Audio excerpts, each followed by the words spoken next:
Alhamdulillah, alhamdulillahilladzi qad ja'alana mu'minina ukhuwatan fid din.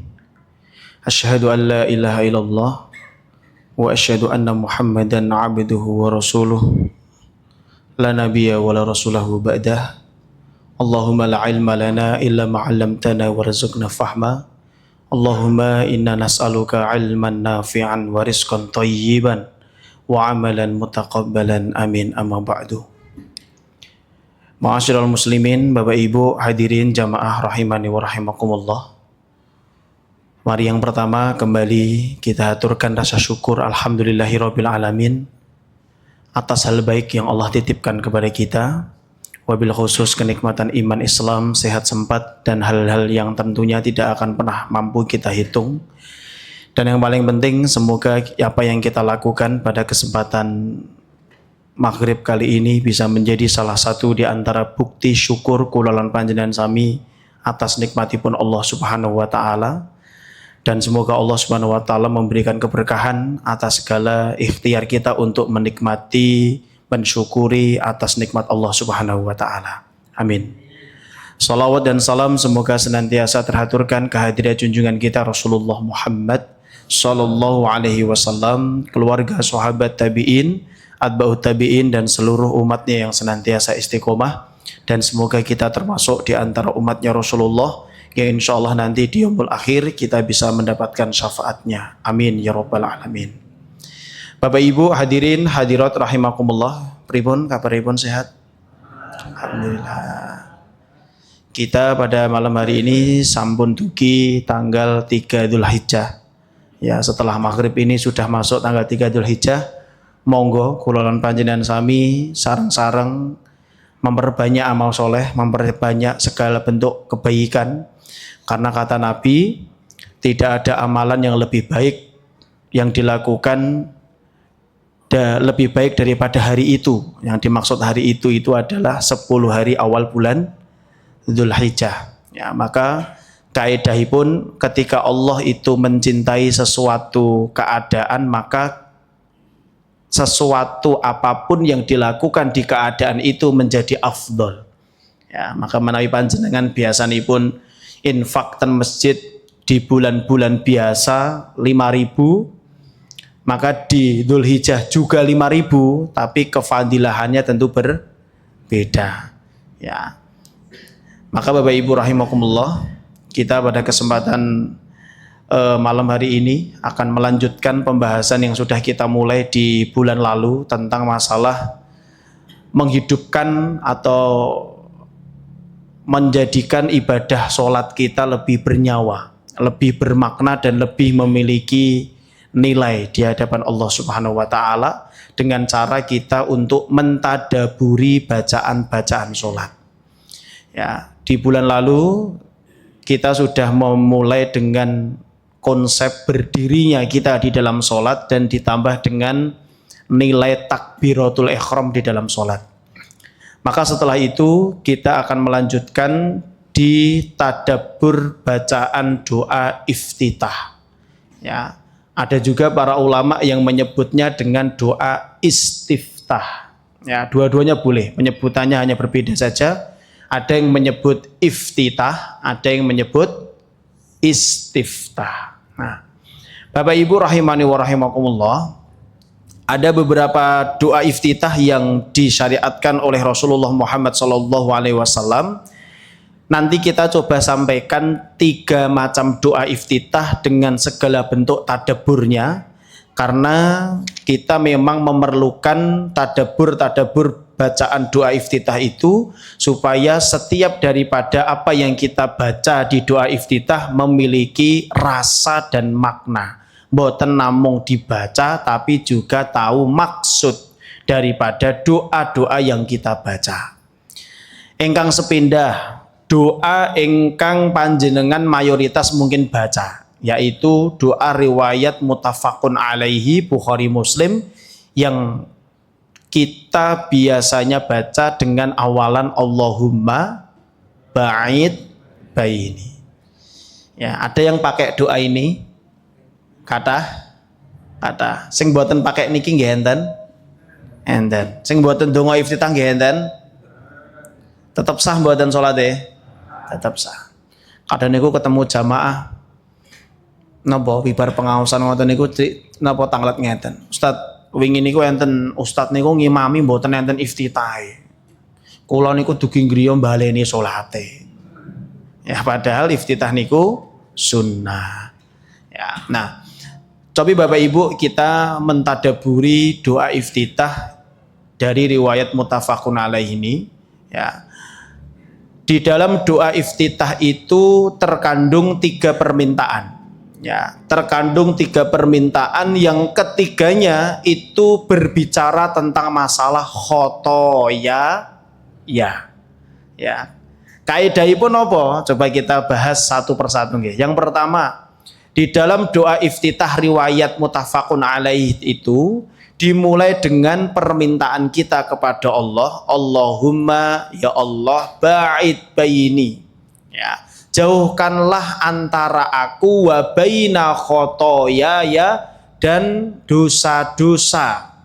Ya, dosa-dosaku kama ba'atta bainal masyriqi wal maghrib. Ya, sebagaimana engkau jauhkan, engkau bentangkan antara timur dan barat. Ya, niki permintaan ingkang sepindah. Permintaan nomor kali, Allahumma nakini min khotoyaya kama yunaqqas saubul abyadu minad danas. Ya, permintaan ingkang nomor kali, ya Allah bersihkan. Kalau yang pertama tadi napa? Jauhkan. Yang kedua, bersihkan aku dari dosa-dosaku sebagaimana dibersihkannya baju dari noda. Ya. Yang nomor 3, Allahumma ghsilni min khotoyaya bil ma'i wath-thalji wal barad. Ya Allah, cucilah aku dari dosa-dosaku dengan air es dan air dingin. Muttafaqun alaih. Bapak Ibu, di redaksi doa iftitah ini mengandung makna bahwa seseorang hamba niku nggih harus mengakui dosa dan kesalahannya. Nopo malih doa iftitah ini dibaca di permulaan sholat. Ya. Jenengan kira-kira kalau ada orang jenengan baru ketemu dan baru kenal, terus orang itu membangga-banggakan dirinya di hadapan panjenengan, niku panjenengan nyaman nopo rada anyel? Pripun? Rada anyel to. Napa melih jenengan posisine Pak Lurah. Terus enten wargane panjenengan niku rumongsane niku yo la tau ketemu pisan we memuji awake dhewe, ngumbul-ngumbulne awake dhewe. Niku kira-kira nek njaluk tulung ditulung napa mboten? Mboten. Kok rada jahat nggih jenengan nggih. Karena memang kaidahnya ngoten, maka di doa iftitah ini doa pertama ya, bukan rukun qauli pertama ya. Kalau rukun qauli pertama takbiratul ihram, doa pertama ya ini. Kita diajarkan doa pertama doa di antara doa-doa salat adalah doa kita menyadarkan diri bahwa setiap daripada kita ini memiliki khotoyaya. Dan khotoyaya di situ sampai diulang sebanyak 3 kali. Poinnya ada 3. Dijauhkan, dibersihkan, dan disucikan. Ya, pertama, Allahumma ba'id baini. Di situ kita meminta kepada Allah supaya dijauhkan antara kita dan dosa. Lah kata dijauhkan di situ kata para ulama memberikan 3 manfaat. Ya. Maka kalau orang itu berdoa supaya dijauhkan dirinya dengan dosa, itu memiliki arti pertama, dia meminta supaya dihindarkan dari pengaruh daripada dosa itu sendiri. Yang kedua, dihindarkan dari tempat aktivitas dosa. Yang ketiga, dihindarkan dari waktu pelaksanaan dosa. Ya, kula niku kadang napa niku ibu-ibu niku lho ngapunten, kadang ibu-ibu niku ibu-ibu muda terutama. Ibu-ibu muda niku kan kadang enten waktu-waktu khusus untuk napa niku me time bahasane. Me time kalih kanca-kancane ngoten niku lho. Nek ibu-ibu mriki napa nggih tesih dolan kalih rencang-rencake? Tesih. Niki nem-nem napa sepuh-sepuhan niki mriki? Tesih dolan. Masyaallah. Ya misal ya, dolan ten kafe. Aktivitas yang sering terjadi di kafe itu biasanya ngobrol ngalor ngidul gak cetha ngrasani wong liya. Lah kok qadarullah suatu waktu panjenengan niku ra tau dijak. Ya, biasanya selalu diinfo, lah kok qadarullah suatu waktu jenengan mboten diinfo. Niku jenengan seneng napa curiga? Ngopo aku ra dijak ngoten to, Pak? Padahal itu caranya Allah untuk menghindarkan kita dari tempat dan waktu pelaksanaan dosa. Ya. Belum lagi dengan kita meminta Allahumma ba'id baini wa baina khotoyaya tadi, kita meminta supaya dijauhkan dari pengaruh dosa. Nah, pengaruh dosa ini bahaya Bapak Ibu. Kalau kita lihat di beberapa tulisannya para ulama, termasuk di dalam kitab Ad-Da'wa Dawa itu disebutkan ada beberapa dampak buruk atau imbas pengaruh daripada dosa yang kita lakukan itu sangatlah banyak. Pertama, khirmanul ilmi. Orang yang melakukan dosa, maka dia akan khirmanul ilmi, terhalang dari dapatnya ilmu. Ya. Bagaimana mungkin seseorang mukmin tidak punya ilmu, dia bisa menjalankan ibadahnya? Enggak mungkin. Karena ilmu ini menjadi salah satu pedoman penting di dalam kehidupan sebagai seorang beriman. Nah, orang yang melakukan maksiat, salah satu pengaruh yang paling berbahaya itu adalah terhalangnya ilmu. Lah kok orang itu maksiat terus tapi kok hafal Quran? Orang itu kok maksiat terus tapi pelajaran kok pinter? Dia dapat ilmunya tapi terhalang dari berkahnya. Nah, ini bahaya, Pak. Maka kita minta sama Allah, Allahumma inni na'udzubika min ilmin la yanfa. Ilmu kita meminta supaya dijauhkan dari ilmu yang tidak bermanfaat. Ilmu yang tidak bermanfaat itu ilmu yang memang tidak memiliki hubungannya dengan keimanan kita. Bahkan ada ulama yang mengatakan salah satu kategori ilmu yang tidak bermanfaat itu adalah ilmu yang hanya tertulis di buku tapi tidak bisa diamalkan. Ya, itu kan yang sering terjadi di para jamaah pengajian nggih. Nulis apa mboten? Nulis. Nyatet apa mboten? Nyatet. Kapan dibuka meneh buku nih? Pas pengajian pekan ngarep meneh. Jadi ten griya niku mboten nate dibuka. Ya, maka kita minta supaya dijauhkan dari ilmu-ilmu ingkang mboten manfaat. Jangankan ilmu yang bermanfaat, pelaku dosa niku salah satu pengaruh yang paling berbahaya, kita akan terhalang daripada berkahnya ilmu tadi. Ya, ingkang nomor kali disebutkan di dalam beberapa pendapat ulama akan terhalang dari datangnya rizki. Ya. Rasulullah Muhammad SAW menyampaikan, innal abda la yuhramur rizqa bidzanbi yusibuhu. Sesungguhnya seseorang hamba itu akan terhalang daripada rizki karena dosa yang dia lakukan. Ya, jadi rizki ten mriki benten dengan harta dunia. Ya, maka di dalam Al-Quran dijelaskan bukan berarti terhalang rizki ini juga terhalang dunianya. Bisa saja dia dunianya dapat tapi rizkinya nggak dapat. Dunia ini melalaikan, rizki itu memberkahi. Maka kalau ada orang mengatakan aku maksiat, minum minuman keras, aku mabuk, aku maksiat tapi aku masih kaya, mana janji Allah yang katanya orang-orang yang bermaksiat itu tidak mendapatkan rizki? Ada Pak orang ngomong kayak gitu Pak? Banyak Pak. Ya, kalau kami bertemu dengan orang-orang yang selalu membenturkan masalah dunia dan rizki, ini repot. Karena dunia dan rezeki ini benten. Ya. Kan ada dua kan, ketika posisi orang bermaksiat itu mungkin memang diberikan dunia, kelapangan dunia. Falamma nasu ma dzukiru bih fatahna alaihim abwaaba kulli syai'. Maka jikalau mereka melalaikan, mengingkari peringatan Allah, tidak mau beriman kepada Allah, fatahna alaihim abwaaba kulli syai'. Maka Allah akan bukakan seluruh kenikmatan-kenikmatan dunianya. Dunianya bukan rizki. Ya, tapi juga ada yang lebih mengenaskan, tiang-tiang engkang buatan beriman, ahli maksiat, hidupnya juga ruwet. Ya. Wa man a'radu an dzikri fa innalahu ma'isyata dongka wa nahsyuruhu yaumal qiyamati a'ma. Toha 124. Ya.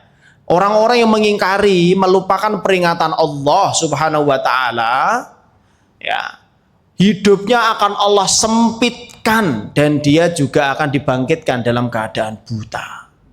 Ya. Ini pengaruh, Pak. Pengaruh daripada dosa itu terhalang dari namanya rizki. Ya, rizki ini adalah sesuatu yang menjadikan kita cukup dengannya dan berkah dengannya. Ya. Maka termasuk ketika kula lan panjenengan sami mendapatkan dunia yang tidak banyak, tapi itu adalah rizki, maka pasti Allah akan cukupkan. Tapi kalau orang itu bermaksiat kok hidupnya penuh dengan kemurahan-kemurahan di dunia, itu bukan rizki tapi dunia. Maka ada salah satu doa yang kami dapatkan dari guru kami, Pak. Ya Allah, lapangkanlah rizki kami dan sederhanakanlah dunia kami. Duniane gak okeh gak popo, yang penting rizki ini luas akeh. Ya, lebih baik kula lan panjenengan sami niki nggih santai-santai ngeten niki ning pikirane ayem. Gitu. Artine jenengan apa kathah? Kathah napa sekedhik jenengan? Ya. Cukup toh? Lah cukup niku berkah. Ya, kula nate cerita napa enten mriki. Jamaah kula niku enten nang Sukoharjo, Pak. Ibu-ibu niku kemarin tilik putra kula niku. Cerita beliau. Beliau niku sugih mblegedho, Pak, sugih banget, mobil niku apik-apik. Ya. Dan beliau itu cerita ternyata selama ini dibalik kebahagiaannya memiliki dunia, yang banyak orang mengatakan, Bu, dah penake urip kaya kowe, Bu, tuku apa-apa iso. Tapi orang-orang ini tidak melihat di balik keindahan dari luar, ternyata di dalam kehidupan rumah tangganya rusak, Pak. Suamine niku hobine selingkuh, pun ping 3. Selingkuhane karo napa niku? Perawan kinyis-kinyis. Napa bapake niku bagus mboten, kalih kula bagus kula. Wani aku ngomong ngoten, lha bagus kula tenan kok. Ya. Tapi kula kalah duit, Pak. Coba nek aku duwe duit. Jenengan badhe ngendikan apa? Lah kok ya suudon men to jenengan niku. Ya ampun dipadakne kabeh ngoten niku. Bapak niku mboten ganteng, cara ngendikane niku nggih ora patek apik, ning iso selingkuh mergo duwe duit donya, Pak. Gek sing diselingkuhi niku teller-teller bank niku lho. Ayu mboten? Nah, maka menawi ibu-ibu, bapak-bapak sampai hari ini dunia niku tidak banyak tapi jenengan kok masih merasa cukup, itu bersyukur Pak panjenengan. Minimal salah satu pintu selingkuh tertutup. Coba nek panjenengan duit napa nggih tetep yakin jenengan setia? Yakin ya mergo urung duwe duit. Ya. Maka pun syukuri mawon karena memang pengaruh daripada dosa yang kita lakukan itu akan terhalang dari namanya rizki. Kalau kita berdoa dengan Allahumma ba'id baini wa baina ini, akan secara otomatis kita meminta kepada Allah supaya dosa-dosa kita itu diampuni dan dijauhkan dari pengaruh pengaruhnya. Ingkang nomor 3, pelaku maksiat itu akan mendapatkan satu pengaruh lagi yang disebut dengan maksiat itu akan membuat pelakunya terasa asing di antara orang-orang soleh. Nah, ya, pelaku maksiat itu akan terasa asing di antara orang-orang soleh. Jadi orang-orang soleh itu tidak kenal sama pelaku maksiat walaupun orang itu di sekitaran kita. Ya, bahkan ada beberapa riwayat itu disampaikan, ada satu kisah itu. Di dalam kitab ada di Wadawak disampaikan, inni la aksi ilallah fa'aradhalika fi khuluqi dabbati wa mro'ati. Ya, jangankan orang-orang soleh, Pak. Kata perkataan salaf itu, aku mendapati bahwa ketika aku melakukan kemaksiatan kepada Allah, salah satu dampaknya adalah akhlak hewan tungganganku itu berubah. Misalnya duwe jaran niku manut, ngerti-ngerti kok sing nunggangi sing gadah jaran niku wau maksiat, bisa saja jaran niku dadi mboten manut. Artinya separah itu dan seberbahaya niku pengaruh daripada dosa. Ya, maka kula lan panjenengan sami berdoa, ya Allah jauhkanlah antara aku dan antara dosa-dosaku sejauh antara timur dan barat. Nah, itu permintaan kita supaya dijauhkan dari pengaruhnya, waktunya, dan tempatnya. Maka kalau suatu waktu panjenengan tidak diajak di tengah-tengah kebiasaan panjenengan sing biasane dijak, pun boten sah sedih. Itu mungkin caranya Allah untuk menjauhkan Anda dari tempat maksiat. Mboten sah terus sedih, apa wong-wong kae anyel karo aku ya mboten sah ngoten. Pokoke husnudzon mawon. Ingkang nomor kalih, ya, permintaan yang kedua, Allahumma naqqini min khotoyaya kama yunaqqas thawbul abyadu minad danas. Kita minta kepada Allah supaya dibersihkan. Oh, kaget kula. Ngerti midun dhewe niku.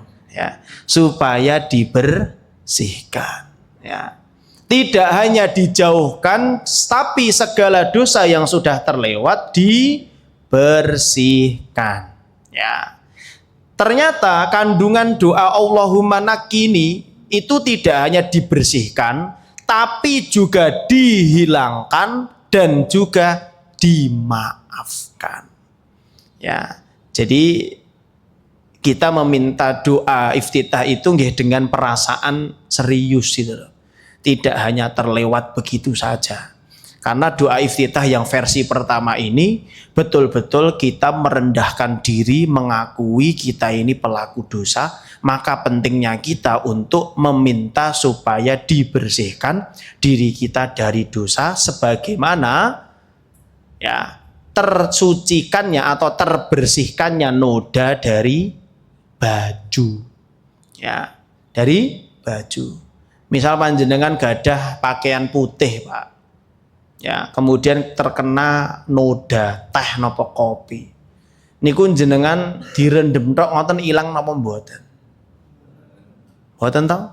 Ya, ilang mungkin nek enten sabune sing tenanan iso ngilangne tenan ngoten iki. Tapi biasanya mboten marem nek dereng dikucek. Ya. Maka kula lan panjenengan sami kalih dosa niku nggih kudu diucek dosane niku. Ya. Dengan memahami bahwa doa iftitah ini bisa saja menghilangkan dosa-dosa kita yang sudah lampau. Dan tidak hanya menghilangkan, tapi juga mengampuni daripada dosa-dosa kita, yang mana dari dosa itu akan menjadikan kotornya hati. Hati kula lan panjenengan sami secara lahiriah, fitrahnya kita itu semuanya suci, tapi yang menjadikan hati kita hitam itu diri kita sendiri. Maka ketika kula lan panjenengan sami berdoa dengan doa ini, monggo sareng-sareng bisa meyakini bahwa dosa kita memang banyak. Yang terakhir, Allahumma qsilni min khotoyaya bil ma'i wath thalji wal barad. Ya, kita meminta kepada Allah supaya disucikan dengan air. Ya, seperti hanya panjenengan toharoh, wudu. Ya, Wudhu niku kan kita menghilangkan najisnya dulu, baru kita sucikan diri kita dengan air. Ya, jenengan kalau istinja kan buang air kecil dulu, baru wudhu kan? Ya kan, nggak mungkin wudhu dulu baru istinja, nggak mungkin, kan jadi batal. Maka dosanya dihilangkan dulu, baru kita mensucikan. Ya, baru kita mensucikan. Maka doa yang ketiga ini kita berdoa kepada Allah supaya disucikan dari dosa-dosa dengan air es atau air dingin. Karena ini 3 air suci dan mensucikan. Kenapa tidak air teh? Karena air teh itu suci tapi tidak mensucikan. Ya, maka itu semua adalah usaha kulolan panjenengan sami untuk menghilangkan daripada pengaruh-pengaruh dosa tadi. Ya. Selain dosa yang dicatat, ia juga memiliki pengaruh. Ternyata berapa banyak satu pandangan mata yang mewariskan banyak penyesalan. Misal Pak, satu dosa mata saja itu kan akan menyebar ke banyak maksiat. Jangan percaya napa mboten? Satu pandangan itu bisa menyebar ke banyak maksiat, ya. Maka untuk melenyapkan warisan-warisan maksiat itu dari satu penglihatan saja, yaitu dengan kita meminta supaya dosa kita itu termaafkan. Kita kan mengiba, meminta, kan iftitah itu kan doa kan. Maka doa itu kan juga harus kita merendahkan diri kita bahwasanya kita ini pelaku dosa yang membutuhkan jarak antara kita dan dosa, pembersihan dan pensucian terhadap dosa-dosa yang kita lakukan kepada Allah Subhanahu wa Ta'ala. Niki versi yang pertama. Ya. Intinya versi yang pertama ini kita diajarkan oleh Allah, diajarkan oleh Rasulullah bahwa kaedah untuk memulai penghambaan, kita kemarin sepakat kan sholat itu adalah bentuk yunaji robbahu, bermunajatnya seorang hamba terhadap Robnya. Munajat itu adalah perbincangan rahasia yang hanya tahu diri kita dan Allah. Maka kalau kita memulai perbincangan kita dengan Allah dengan merendahkan dan mengakui kesalahan kita, maka itu adalah cara yang paling cerdas untuk kita merayu Allah supaya Allah mau mendengar kita sampai kita nanti salam. Ya. Kalau kita di awal sudah congkak, sudah sombong, sebagaimana kami infokan kemarin, ada jamaah yang ketika takbiratul ihram tangannya muni kabeh. Allah kerocak. Lah wong gelang kok 5 kanan 5 kiri loh. Ibu-ibu mriki enten sing ngoten niku mboten. Mboten niku memang mboten dinggon apa mboten duwe. Ya Masya Allah. Ya, padahal kan itu merupakan bentuk penghambaan. Nah, maka setelah kita membesarkan nama Allah, baru kita merendahkan diri kita dengan mengakui dosa-dosa kita. Bapak Ibu rahimani wa rahimakumullah. Yang kedua, doa iftitah yang disebut oleh Imam Muslim, Abu Dawud, Imam An-Nasai dan Imam At-Tirmidzi. Ya, doa iftitah dengan versi lain yang mungkin panjenengan juga ada yang memakai doa ini, wajjahtu wajhiya lilladzi fataras samawati wal arda hanifa wa ma ana minal musyrikin inna sholati wa nusuki wa mahyaya wa mamati lillahi rabbil alamin. Dan ini panjang Pak, ini panjang sampai biasanya jamaah itu hanya dipotong sampai pertengahan.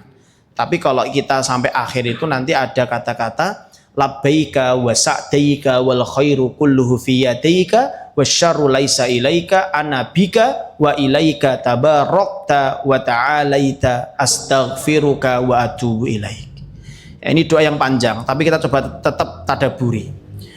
Di dalam doa iftitah ini Bapak Ibu ada banyak sekali kaidah. Kenapa doa iftitah ini menjadi salah satu landasan penting di dalam pelaksanaan doa iftitah? Pertama, di dalam doa iftitah tadi berisi tentang pengakuan akan keesaan Allah. Ya, karena di situ kita diminta untuk mengatakan lilladzi fatoros samawati wal ardo. Ya, kita mengakui bahwa kita ini menghadapkan wajah kita kepada zat yang menciptakan langit dan bumi. Ya, tadi kosok balene sing awal wau Pak, panjenengan diketemu orang sing duwe butuh, tapi wong ini ku menceritakan kebaikannya diri sendiri, mesti ameh ngewangi ya rada mikir. Tapi nek enten tiang niku nekani panjenengan, terus tiang niku ngendikan ngeten, Pak.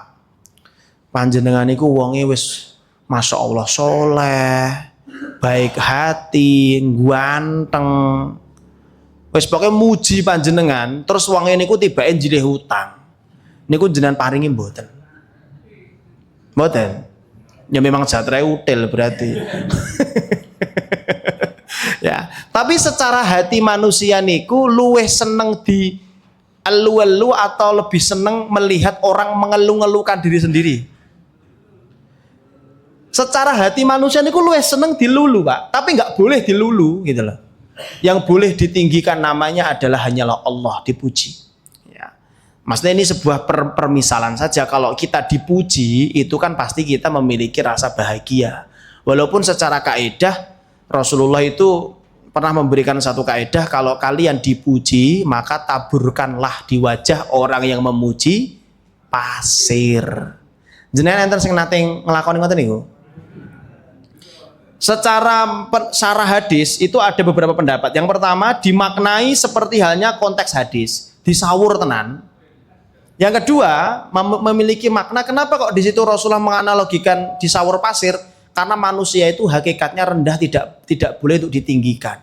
Pasir itu letaknya di mana? Di bawah, ya. Maka panjenengan kalau dipuji niku nggih mboten sah mumbul. Ya. Karena sejatinya orang yang memuji panjenengan, orang yang memuji kita itu mereka hanya tahu kulitnya kita saja. Mereka tidak tahu aib-aib kita. Gitu mboten? Ya.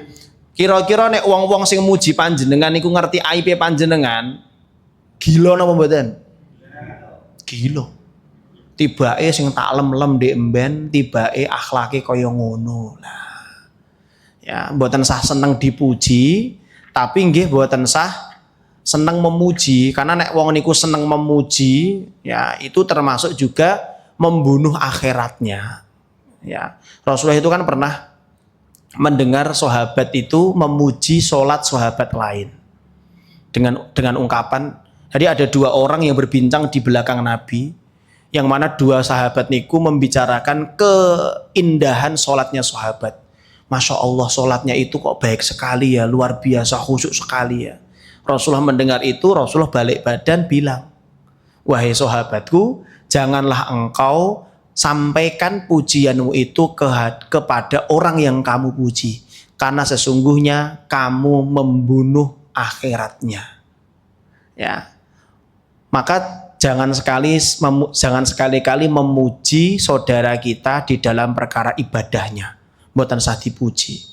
Ya, misalnya jenengan dipuji, rada nesu sithik mboten napa-napa, Pak.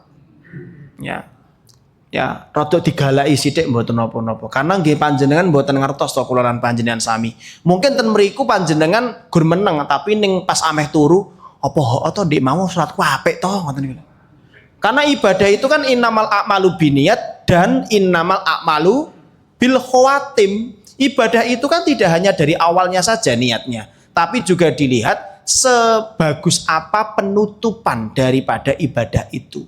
Kalau ibadah itu niatnya baik, tapi terus dipuji, niatnya berubah, maka itu juga akan merusak kualitas ibadah. Nah, maka di doa iftitah ini tadi kita diajarkan doa fatoros samawati wal ardo. Itu menunjukkan bahwa kita mengakui keesaan Allah dan kebesaran Allah. Ingkang nomor kali, ya. Lafal itu tadi juga mengandung pujian. Ya, di pertama pengakuan keesaan, yang kedua, pengakuan pengesaan tadi wajah tu wajhiya lilladzi, yang kedua mengandung pujian fatoros samawati wal ardo, yang ketiga pengakuan seorang hamba bahwa dirinya telah berlaku zalim terhadap dirinya sendiri. Di situ Rasulullah menyebutkan dolam tu nafsi, ya Allah, aku telah mendolimi diriku sendiri. Ya, sebagaimana doanya Nabi Adam, Rabbana dzolamna anfusana. Doanya Nabi Yunus, kuntu minadz dzalimin. Ya, maka kulolan panjenengan sami monggo ketika panjenengan memiliki permintaan kepada Allah, monggo diawali dengan merasa bahwa kita ini mendolimi diri kita sendiri dengan melakukan maksiat. Tanpa sadar, walaupun kita tidak maksiat, tapi enten buatan kemungkinan kita mendolimi diri kita sendiri, Pak. Ada contoh makanan yang kita makan sembarangan, yang menjadikan kita sakit. Nah, itu kan termasuk mendolimi diri sendiri. Maka dalam babakan ini kan Allah sudah memberikan satu rumus kan. Kulu wasrobu wala tusrifu.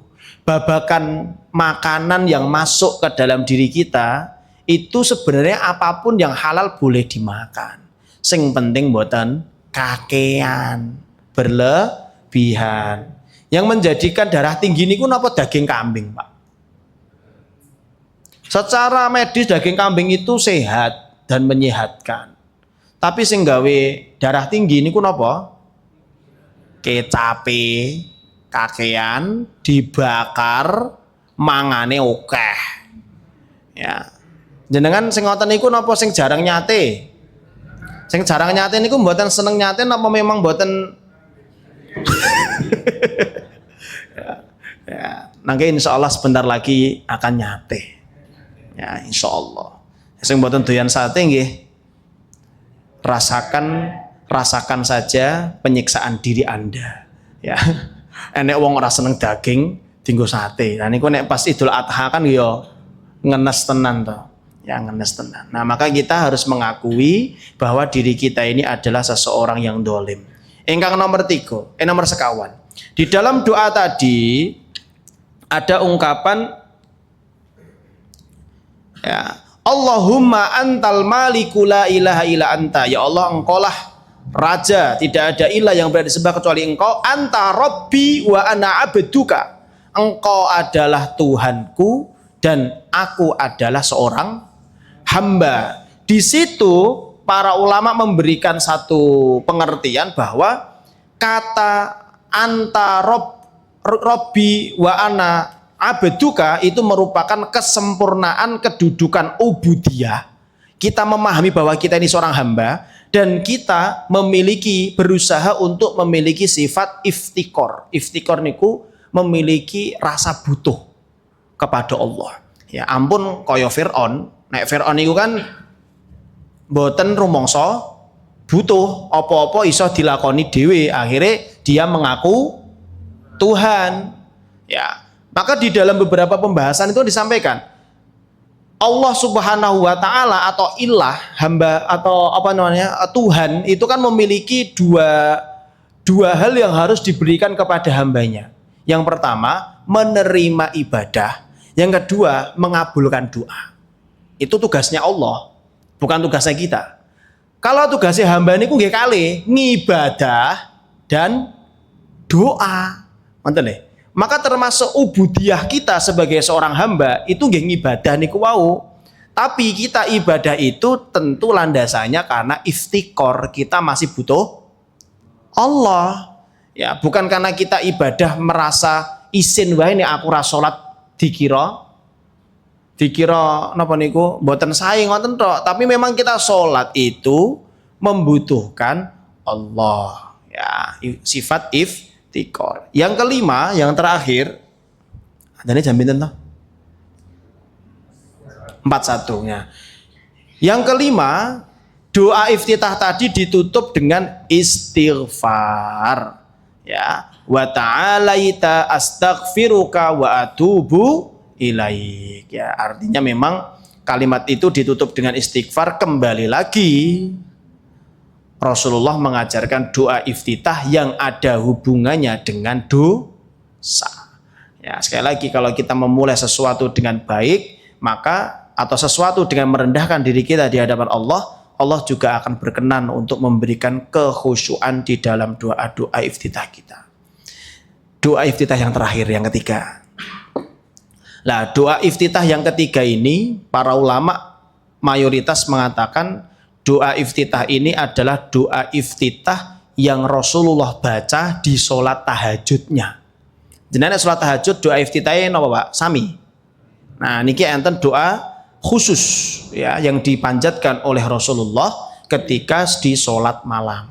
Ya, doanya bagaimana? Allahumma Robba Jibrila wa Mikaila wa Israfila fatiros samawati wal ardi alimal ghaibi wasyahadah anta tahkumu baina ibadika fima kanu fihi yakhtalifun ihdini limakhtulifa fihi minal haqqi biidnika innaka tahdi man tasya'u ila siratim mustaqim.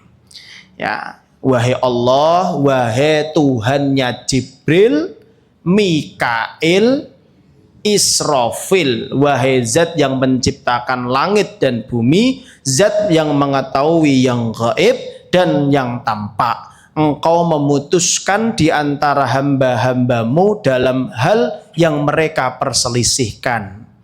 Tunjukilah aku mana yang benar dari apa yang diperselisihkan itu. Ya, dengan izinmu sesungguhnya engkau memberikan petunjuk kepada siapa yang engkau kehendaki ke jalan yang lurus. Ya, faedahnya apa Pak? Pertama, sama.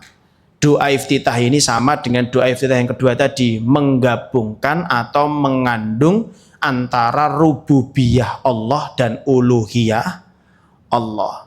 Ya. Bentuk rububiyahnya apa? Kata Robbi, uluhiyahnya apa? Kata Allahumma. Artinya kita memang merasa butuh Allah dan kita mengesahkan Allah. Yang kedua, nah ini yang menarik. Yang kedua, kenapa Rasulullah memberikan khusus kepada 3 malaikat? Ya. Apa tadi? Robba Jibril, wa Mikail, wa Israfil. Ternyata Pak, kalau kita buka kandungan daripada doa ini, kenapa harus 3 malaikat itu? Karena ketiga malaikat itu adalah 3 malaikat yang masing-masing itu ditugaskan untuk memberikan kehidupan, walaupun dengan kehidupan yang berbeda. Tujuannya apa? Supaya sholat kita itu bisa menjadikan kehidupan kita, keimanan kita semakin menyala. Ya, di sholat kita bisa menghidupkan iman kita. Pertama, Jibril itu diamanahi oleh Allah untuk menyampaikan wahyu Al-Quran. Ya, yang mana Al-Quran itu menjadi ruhnya orang-orang yang beriman. Ya, ada satu ungkapan menarik Pak. Kalau kita ingin melihat seberapa baik hubungan kita dengan Allah, maka lihatlah sholat kita. Dan kalau kita ingin melihat Allah sayang sama kita, lihatlah hubungan kita dengan Al-Quran. Kula ulangi nggih. Kalau kita ingin melihat hubungan kita dengan Allah baik, maka lihatlah sholat kita. Kalau sholat kita rusak, berarti hubungan kita sama Allah baru nggak baik-baik saja. Tapi kalau kita ingin melihat Allah cinta, perhatian, sayang, dumateng kula lan panjenengan sami, lihatlah cara kita, hubungan kita, kedekatan kita dengan Al-Quran. Dan ini selaras dengan apa yang disampaikan oleh Utsman bin Affan. Lau tahurat qulubukum masyabi'tum min kalami rabbikum. Jikalau hati seseorang itu baik, maka Allah akan menjadikan seseorang itu tidak akan pernah kenyang dari membaca Al-Quran, dari hubungan dekatnya dengan Quran itu tidak pernah membosankan. Ada yang hari ini belum baca Quran? Ada nggih? Mergo pengajian nggih. Ya, biasanya kan bermaghrib biasanya. Ya kita ganti dengan baca dengan pengajian, insya Allah itu baik. Tapi tetap sehari ini kudu nyekel Quran Pak. Raketang gur nyekel. Ben jenengan mboten alasan meleh. Lah aku wis ana wektu penting nyekel. Ya. Karena tiyang niku nek pun nyekel Quran ameh ra diwaca niku mesti rodok perkewo. Ya, mosok wis dicekel mboten diwaca. Yang kedua, Mikail. Mikail itu salah satu tugasnya apa? Malaikat yang menurunkan rahmat air hujan. Air hujan itu merupakan sumber kehidupan. Laras mboten? Ya, misal setahun mboten jawah ngoten mawon, petani mumet mboten. Peternak mumet mboten. Menungso mumet mboten. Mumet. Ya, air itu sumber kehidupan. Maka di situ disebut Robba Mikail. Yang ketiga, malaikat Israfil, yang mana tugasnya adalah meniup sangkakala. Yang mana tiupan trompet atau sangkakala itu akan menjadi sebab hidupnya segenap makhluk dari kematiannya. Ya, Bapak Ibu, Jibril, Mikail, Israfil itu ada 3 malaikat yang ada hubungan eratnya dengan kehidupan. Jibril kehidupan hati dengan Al-Quran, Mikail kehidupan dunia karena menurunkan air hujan, Israfil kehidupan setelah kematian.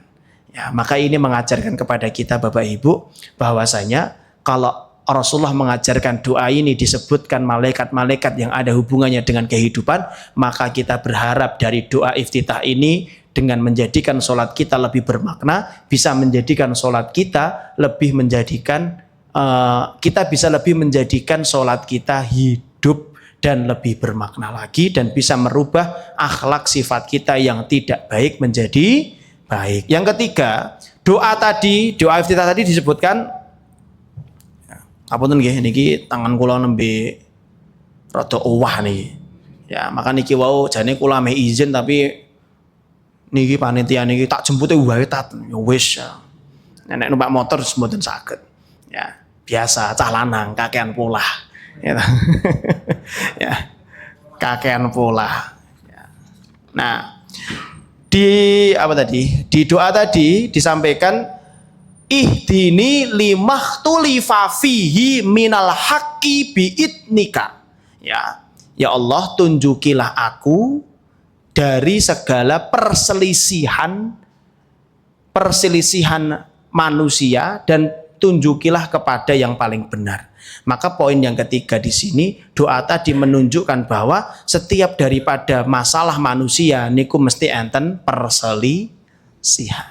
Maka doa ini bisa juga jenengan baca ketika sholat istikharah, supaya perbedaan-perbedaan, perselisihan itu bisa selesai dengan baik. Yang sulit itu terkadang perselisihan itu kan ada 2. Perselisihan antara yang baik dan yang baik, dan yang kedua perselisihan yang hak dan yang batil. Nek perselisihan hak dan batil niku cetha sing dipilih sing hak, tapi penak sing batil, begitu kan? Tapi tetap kita yang hak. Tapi kalau yang susah itu perselisihan yang sama-sama baik, biasanya itu muncul di contoh permasalahan ketakmiran. Misal masjid niku sama-sama baik, niatnya sama-sama memakmurkan masjid, tapi terkadang yang satu belajarnya ke ustadz ini, yang satu belajarnya ke ustadz ini, perselisihan muncul. Ngoten lho. Nek pun ngoten niku ampun padu. Terus sing napa niku pernyataane sing mboten dipilih mboten sah mutung bangun masjid. Enten ngoten niku wenten. Mboten tiyang mriki tapi. Kula enten Pak, kasus ngoten niku Pak. Masjid niku takmire niku oyo-oyoan antara ketua kalih wakil niku ora tau akur. Ya, pendapatnya ora tau akur. Terus akhirnya pendapat yang dipendet niku yang paling masuk akal di musyawarah niku pendapat wakil takmir. Akhirnya takmir yang ketuane niku ahlul mutung, akhirnya mutung bangun masjid jarak 200 meter. Ya rada adoh jane, tapi kan jamaahnya jadi pecah. Ya. Ya ini ya nggak perlulah kayak gitu. Namanya perselisihan niku mesti enten, maka kita kembalikan seluruh perselisihan itu kepada Allah, biar Allah yang memberikan petunjuk dengan doa dan sholat kita. Maka insya Allah kita mencoba Bapak Ibu, kalau panjenengan doanya dengan doa Allahumma ba'id baini, maka resapi betul itu adalah permintaan kita atas dosa-dosa kita supaya dijauhkan, dibersihkan, dan disucikan. Itu yang paling banyak mungkin yang dipakai untuk para jamaah. Ya, Bapak Ibu rahimakumullah. Ini saja Bapak Ibu yang bisa kami sampaikan. Semoga dengan tadabbur bacaan iftitah ini mampu memberikan satu tambahan kekuatan sholat kita. Semoga sholat kita semakin bermakna, sholat kita semakin bernyawa, dan yang paling penting dari kita memahami bacaan sholat kita semakin khusyuk. Dengan sholat yang khusyuk, sholat kita diterima oleh Allah. Dengan diterima oleh Allah, sholat akan memberikan manfaat, tanha anil fahsya iwal munkar, insyaallah. Barakallahu fikum. Makatan ingkang saged kula aturaken menawi kathah kelepatan kula nyuwun agungi pangapunten. Wa akhiru da'wana alhamdulillahirabbil alamin. Subhanakallahumma wa bihamdika asyhadu an la ilaha illa anta astaghfiruka wa atubu ilaik. Assalamualaikum warahmatullahi wabarakatuh.